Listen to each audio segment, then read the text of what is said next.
Alright. Okay, folks. It's been a while. Hope you're all doing good. It's nice to hear from all parts of the country. I appreciate that. But I've had several people get a hold of us and they've asked me a whole lot of saddle questions. The whys, the what fors, how it works. Now, the first thing you got to know is I am not a saddle maker. I'm going to share with you what I use, and that'll give you somewhere to as a reference point. If that's what, because of the questions you're asked. The number one thing in a saddle is you want to get one that doesn't leak. After that, for me, it's all about pads and cinches. I never, ever measure a horse I have and then order a saddle accordingly. Because if you've noticed, this is kind of like Ellis Island here. Most of the cowboys I know have one saddle. It's not because they're broke. Most of them are badly bent, but they're not broke. They just don't need any other saddles. They got a using saddle. So, the pads are one of the number one causes of saddle sores that I've seen, meaning they're dirty. Now, the disclaimer is that we live in California. We live right on the edge of the desert. There is no humidity. There is no rain. Why are we here? Doesn't matter.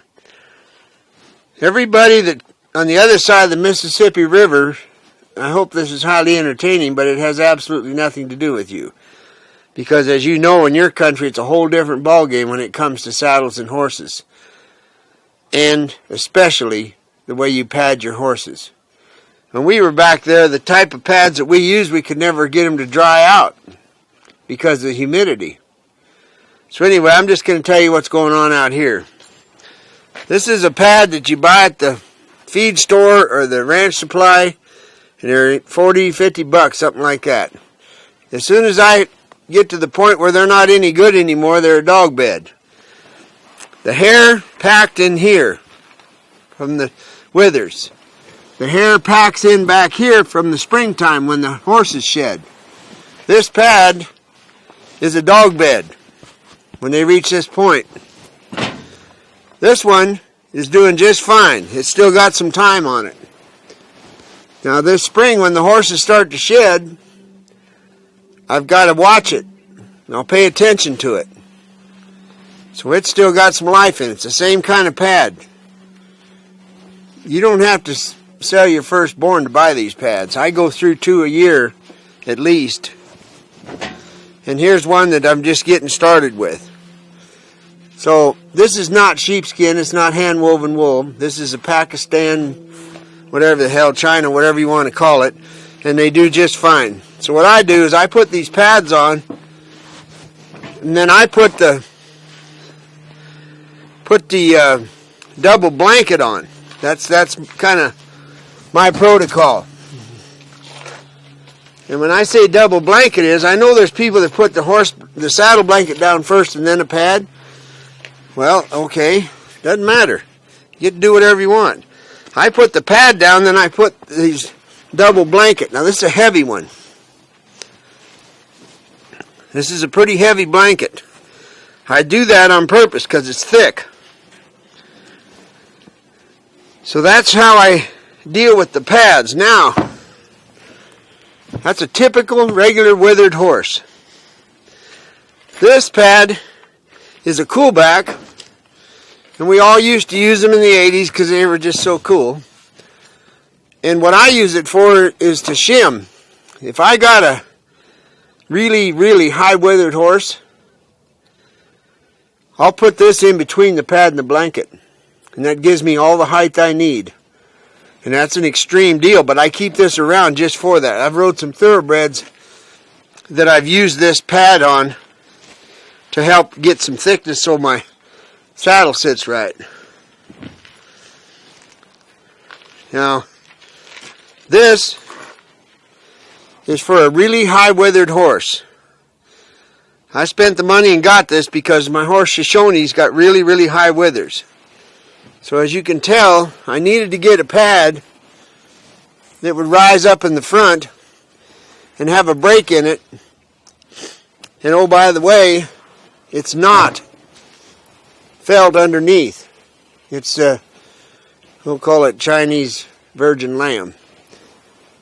And it works just fine. I personally don't put felt pads on my horses because, for me personally, I've noticed that when I get to roping or dragging calves, they slide on a horse pretty easy. And they fill up with dirt quicker. I can get more longevity out of these cheap pads. So I spent the money on this one because he's worth it. And that's for a really high-withered horse. Okay? On top of that, I put a double blanket once again. This is heavy and thick. And that's how I set up for a really high-withered horse.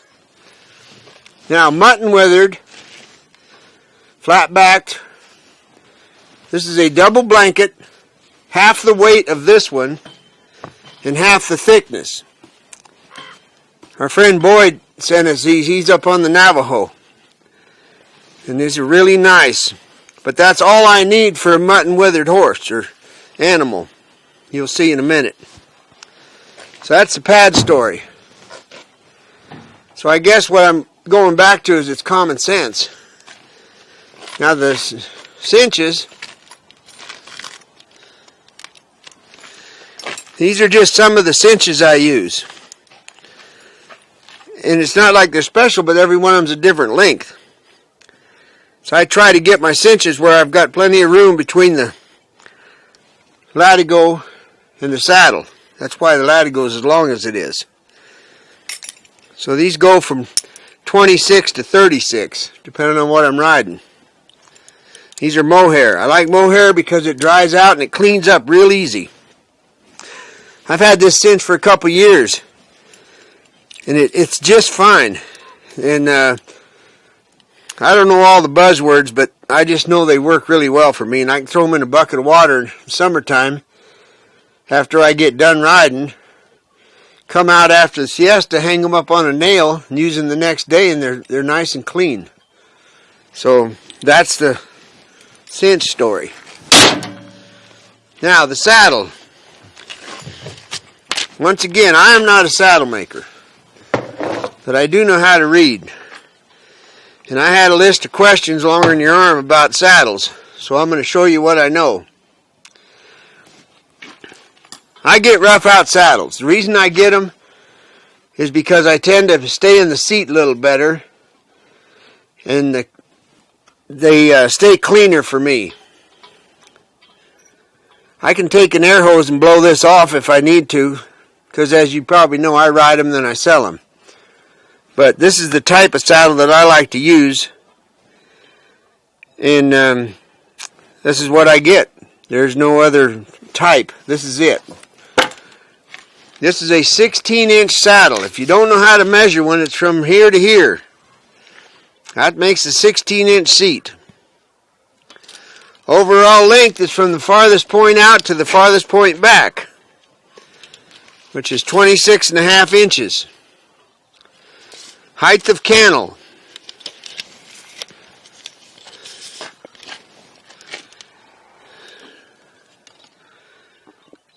About 4.5, I think, out to here.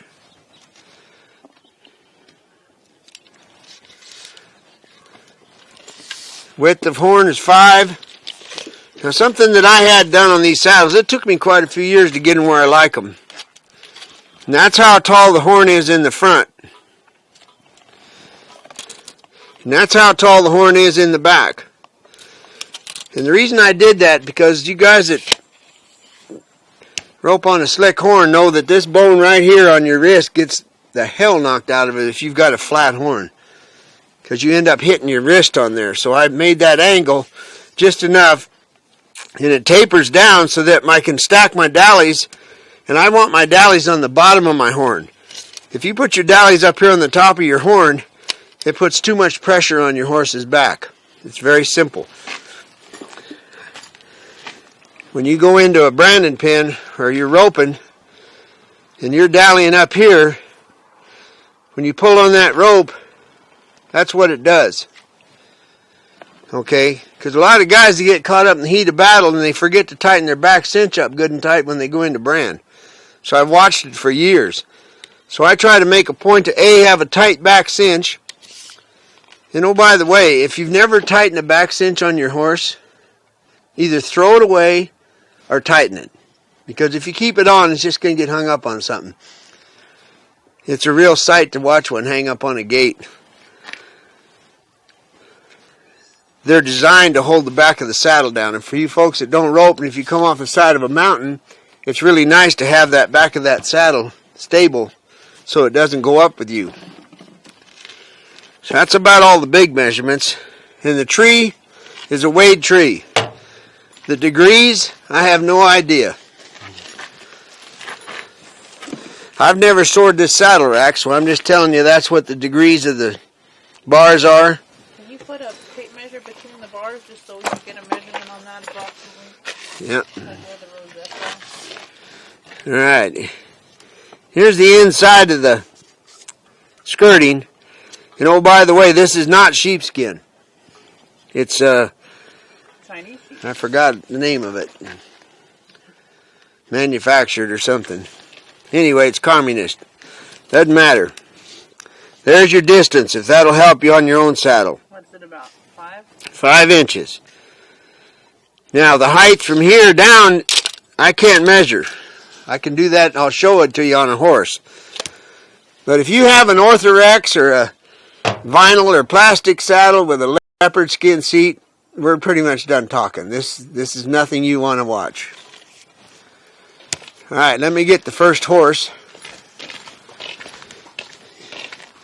You all know Prieto.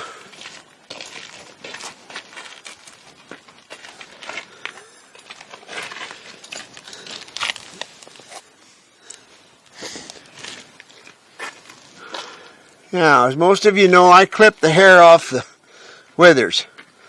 I don't like mane hair hanging down on the withers. If you get brush in there, especially like manzanita or oak leaves or little sticks, and it hangs up in this mane and it ends up right in here, you will feel really bad about yourself if you have a sore horse up because of that. So this is that pad, blanket.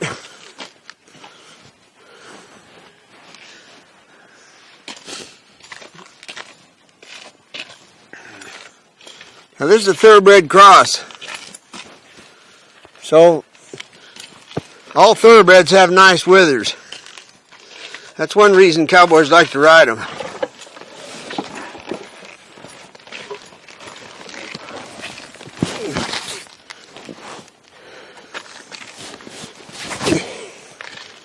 I always pull my pads up in the gullet. You never have more pad out the back than you do the front.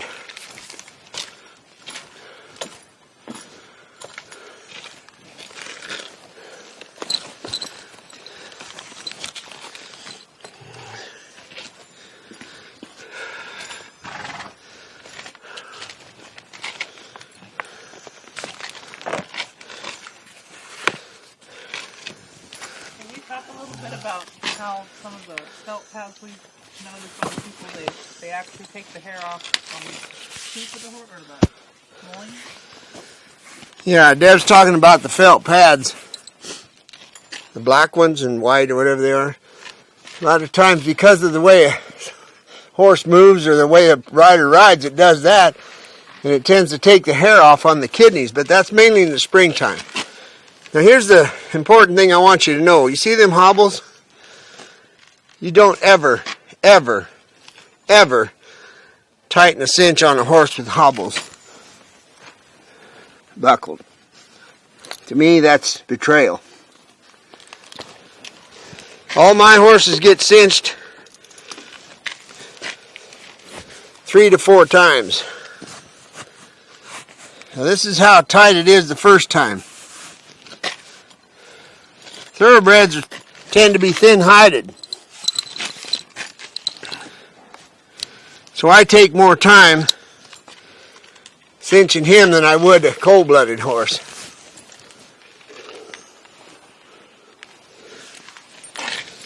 The breast collar for me, I use the 3-piece breast collar because if you do have some kind of a wreck,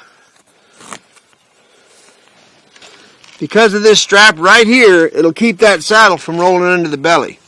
If you ever roll one under the belly on a horse, you'll have nightmares the rest of your life about it. So that's what, you can see the distance from the pad and the gullet. That's how much room there is. Now, after a circle, half a day's riding, it's probably going to be down about a half an inch more because of the pad, the blanket, the saddle, the sheepskin.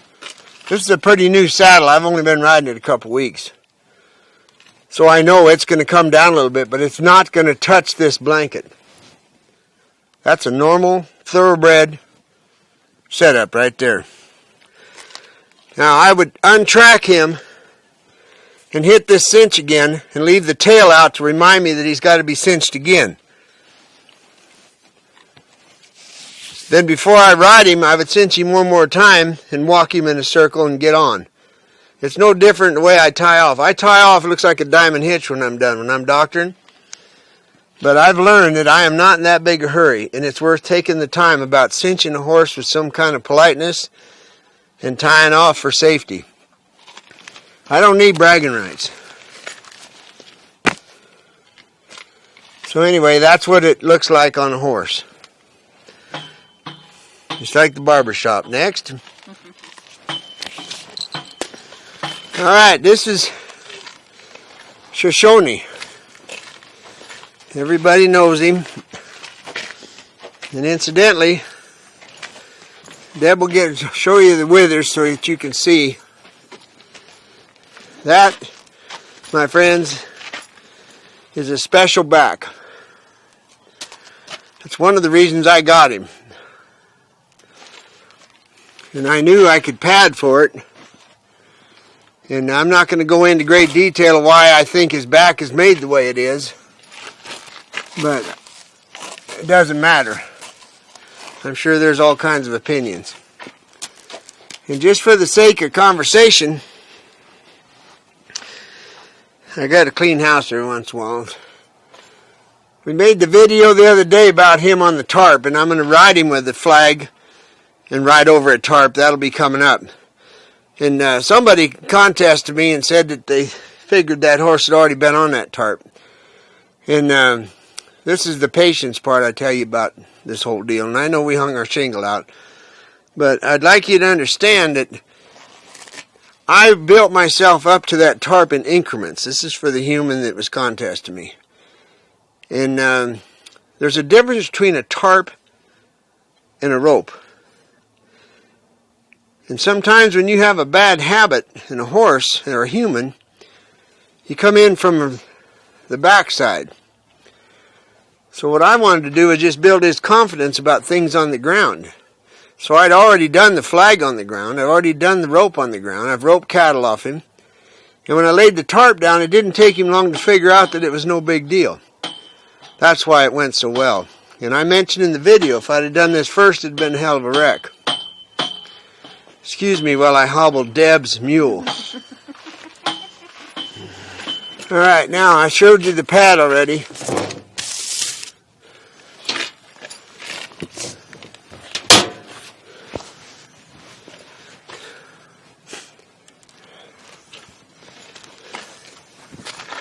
Here's the pad. Here's the withers right there. That's exactly the kind of pad that I feel I need for this horse to help him out. And this last week I had to rope a pretty big yearling and drag it in position to put it in a trailer. And he did just fine. And when I jerk the saddle, first thing I do is look at the back.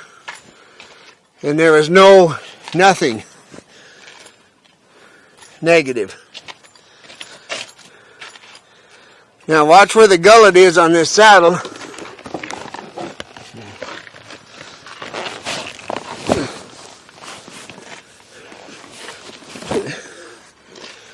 And that tells you why I use this kind of saddle.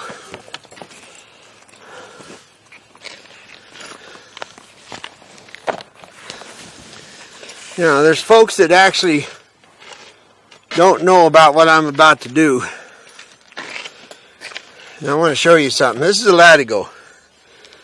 That's baby powder. When I get done unsaddling a horse, I take the latigo like this. If I've got to haul it somewhere, I do this. Now, when I get ready to saddle my horse, all I got to do is put the end of the latigo in and pull it. Now I'm already there. That's why I rig up my latigo that way. Now you can see by the D-ring, I need to drop this a hole on this side.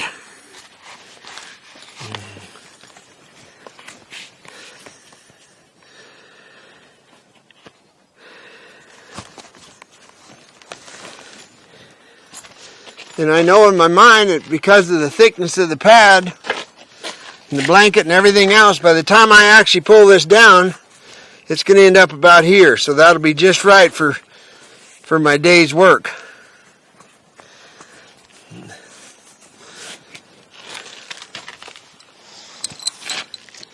Same thing, back cinch is going to end up tight. It'll end up all the way up here. I can put my hand in there now. That's for when you first saddle them.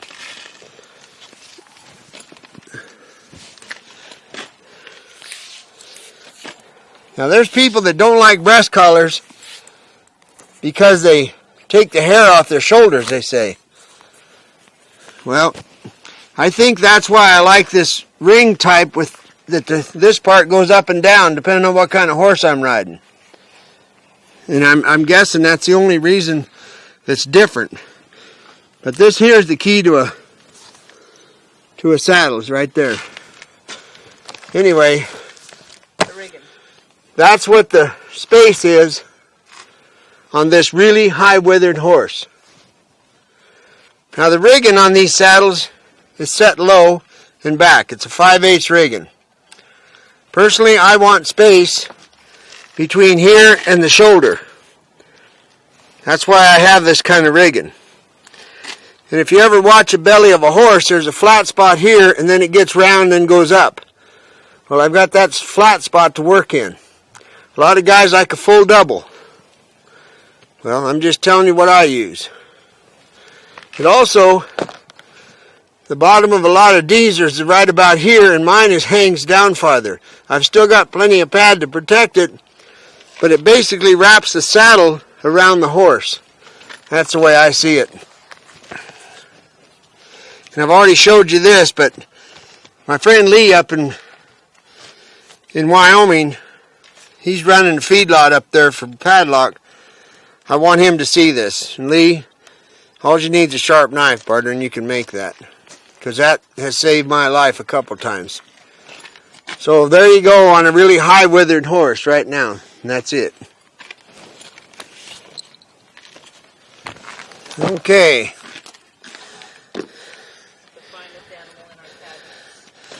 This is Chula.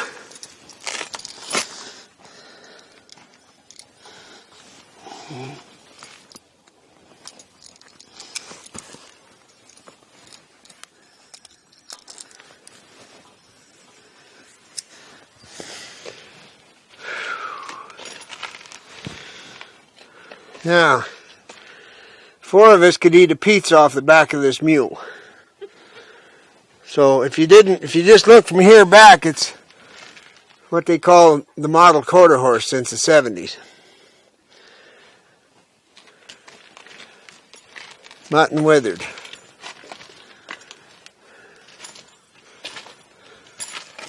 This is how much I put on this mule for padding. It's a pad, or a blanket, double.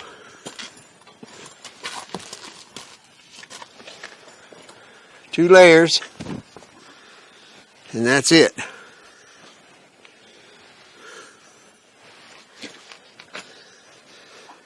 Now this mule, she could live on scenery. That's why she's in the shape she's in. But something I want you to note is that Deb's saddle is the exact same saddle as this one. Except I think the seat's a little bit shorter. But it's the same tree, same D-rings, everything.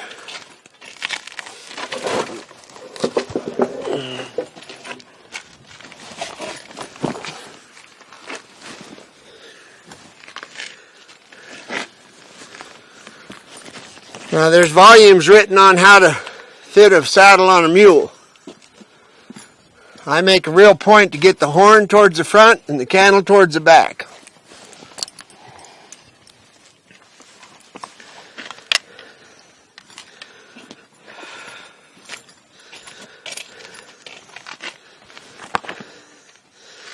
There again, there's your rigging.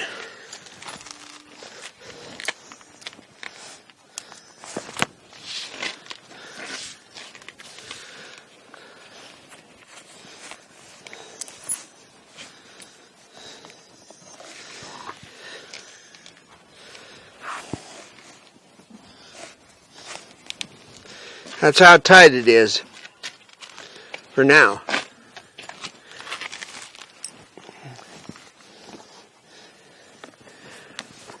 Those of you that don't know how I do this, that's a latigo strap laying across the back of the saddle. That gives me the angle I need so that the saddle, the cinch stays where I put it.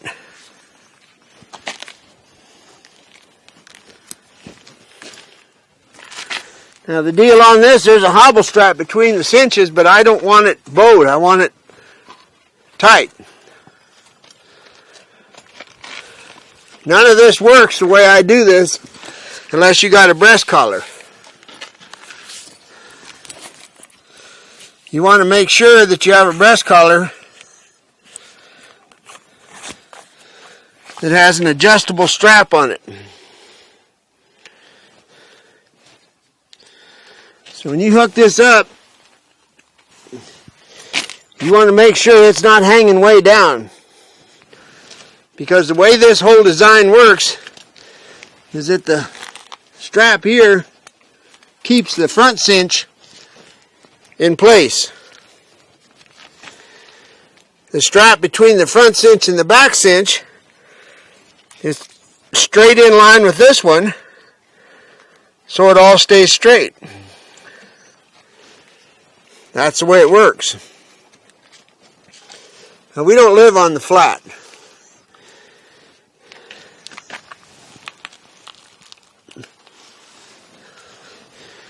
When I shoe a horse, I typically leave the right hind and the right front a half an inch longer so I can go off the hill on level. Anyway, the trick or secret to these mohair mule cinches is that they're really wide. I think you saw how wide it is. And now I'm going to untrack her and then go ahead and tighten the cinch. And people ask me, how come I don't hobble around the ankles? Well, I've roped all these animals, and I'm too fat to hobble around the ankles, so that's why I do it between the knees and the ankles.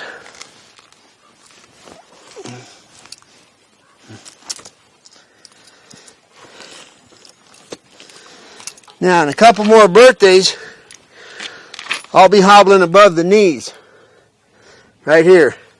So when you see that, you can send me a card. And oh, by the way, these rough out saddles, Deb's had this one 4 years probably. And now look at that saddle and look at this saddle. The only difference is the color. And this is what we do with this is Obanoff's. It's a beeswax base, I think. And what I do when I get these saddles in, I use 1.5 cans of this and I hand rub the rough out. And that helps smooth the rough out down so it doesn't gather dust as much, plus it treats the leather. So that's another part of the saddle deal that we got going. Now if you want a custom made saddle, you get a hold of somebody like Ryan Cope up in Oakdale, California. He'll carve it. There's a difference between stamping and carving. A carved saddle is a work of art. And Ryan has his own technique. And once you've seen it, you can spot it a mile away. So if you want a really beautiful piece of work, that's the guy to get a hold of. Now once again, he has no idea I'm telling this on this computer deal. I just tell stuff that I know. So now I'm going to untrack her.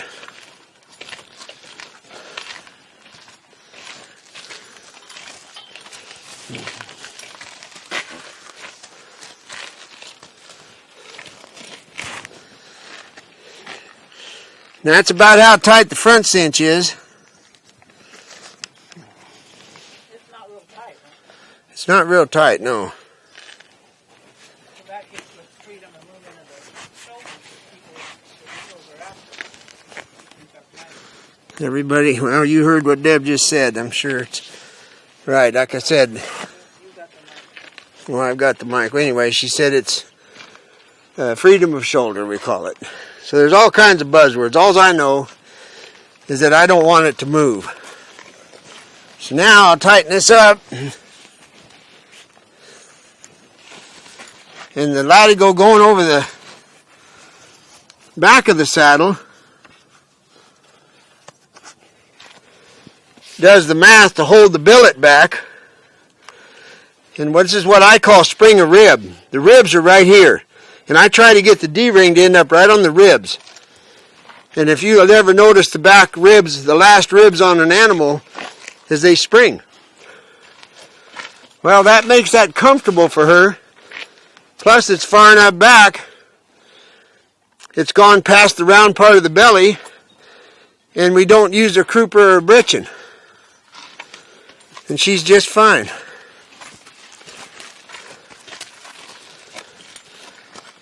We tuck this in the, wherever you call it, keeper. Now when you're roping, you don't hang your rope up on it. So anyway, mutton withered, high withered, normal withered, same saddle. Thank you.